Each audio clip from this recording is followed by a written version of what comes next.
Bickley and Marotta Mornings. Arizona Sports, the local sports leader. Bickley Blast.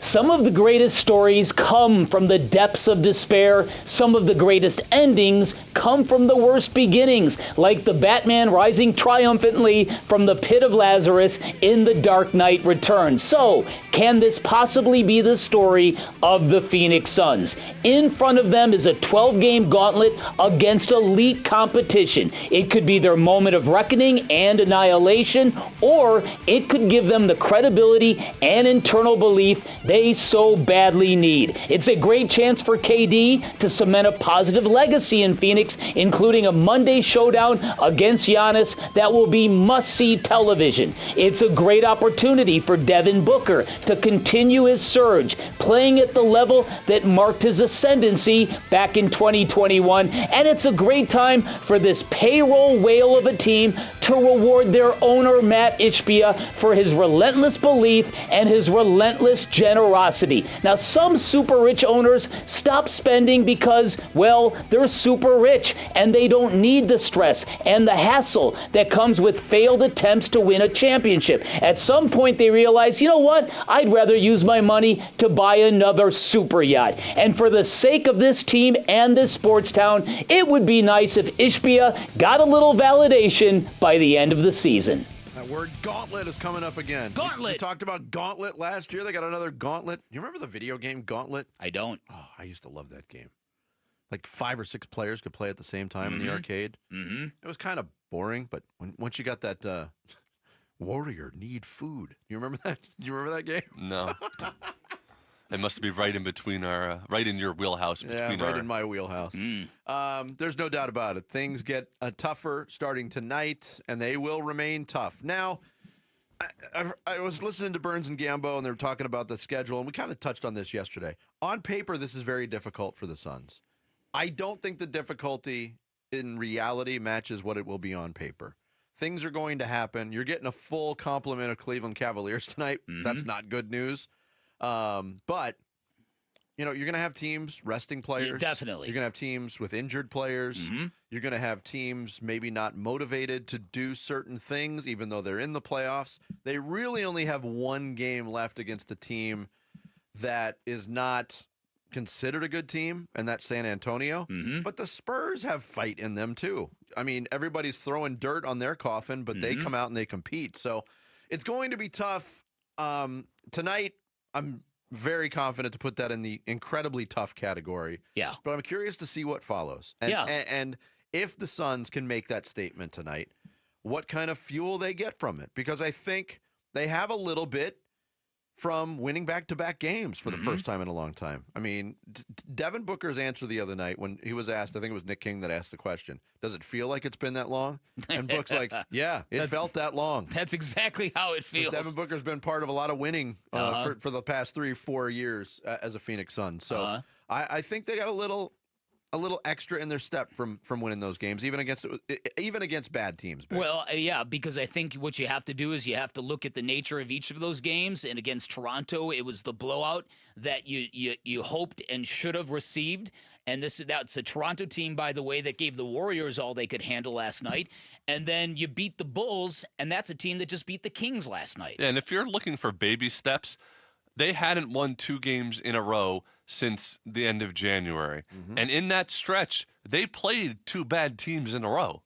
So they had opportunities to sort of do this, and they didn't. So the fact that they just took care of business is a step. This would have to be a dramatic turnaround from what we have seen so far, because when they faced the Pelicans and lost to them, that team was severely undermanned.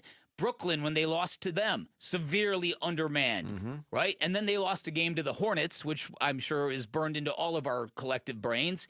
And so it's going to take a dramatic turnaround. But again, on the flip side of all this adversity is opportunity. And that's a way you can frame this.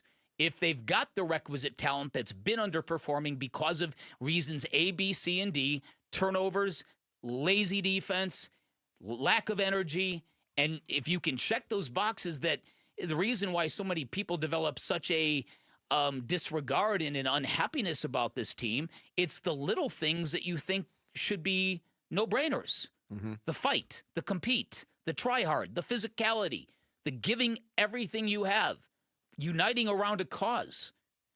And so to me, it's not impossible if this team has really underperformed this dramatically that maybe something as small as getting defensive-minded players who bring energy and sincerity and youth to the floor can be, a shock to the entire system. Yeah. I mean, it would be, we're talking about possibilities. It would be equally frustrating and satisfying if this turned out to be the basketball equivalent of cramming for a final. We've all done it. You procrastinate all semester long. The final's coming up. You cram for it. Never worked out well for me, but it has worked out well for others. Are the Suns, it's been disappointing. They're in 10th place with the roster that they have, with the expectations that they have. But is the possibility still out there that this is their version of cramming for a final and they can ace the test? Yeah, it's a good way of putting it. And because it really literally is now or never. And as Jared pointed out, it's not going to take a 10-2 finish to get into this play-in, but it's going to have to take enough requisite victories to hold off the Trailblazers and stay ahead of the Mavericks, which I like their chances if they can win some of these games. But even bigger than that, it's building something that when you get to the play-in, you're at a spot that you haven't been all season long, for the better.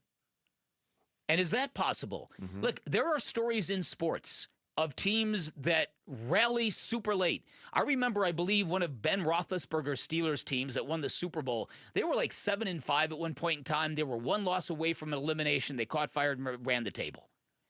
It's been known to happen. The Diamondbacks, when they made the World Series 2 years ago, they got in on the last day of the season, didn't they? Yeah, it was the Saturday. So it was the last weekend of the season. Yeah. And the Cardinals' lone trip to the Super Bowl, that came in a season when they had to rally around a 40-point loss at New England to Matt Castle. So stranger things have been known to happen, and at the very least, the Suns have done enough this week to kind of forge belief that there might be a light at the end of this tunnel. Yep. Here's Nick Richards, who's been playing well lately, talking about the importance of these next 3 games. My mindset is just take one game at a time.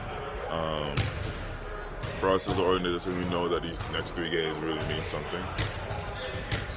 We're in the 10th seed right now. I think that if we win these next 3 games, this is probably going to be the hardest one. The Cavs, they just lost 3 in a row. So they're going to come out and play as like they're desperate just to get a win. So I think that we're going to have to put our hard hats on for the next 3 games and, just be ourselves, but also, just take it one game at a time. That's it. The 2005 Pittsburgh Steelers, Bick. 7-5 after they lost 26-7 to Indianapolis, and then they lost to Cincinnati. They ran the table for the last 4 weeks, and then they won 4 playoff games. Wow. 8 in a row. See, there you go. Now, here's what I will say. All of these examples we just gave, none of them were in the NBA. Mm-hmm. It is the hardest to do in the NBA, in my opinion, because the playoffs are so long and each series is so long that it's sort of hard to just become something different over the course of 3 months that you weren't the whole season. But it is. We all have recent history, though, of teams coming out of the play-ins to make the finals, to make the conference finals. So it's not out of the realm of possibility. It just seems like it is because there's been such a pall over this team for so long. You win tonight, a lot of that pall goes away. Yeah, and as you said, Vinny, the idea that can you really become something different? Well, you have to really embrace what's been different about the team. Colin Gillespie has noted energy and pace. That's what he sees he's bringing to the table. And Oso and Ryan Dunn, it's defense. Cody Martin, it's defense and toughness. And it's collectively, it's had a really noticeable effect. Now, small sample size, questionable opponents. But now that changes. A small sample size is better than no proof at all. How about it? Thanks for watching Bickley and Marotta. Click to see the latest Bickley Blast and hit the button in the middle to subscribe to Arizona Sports.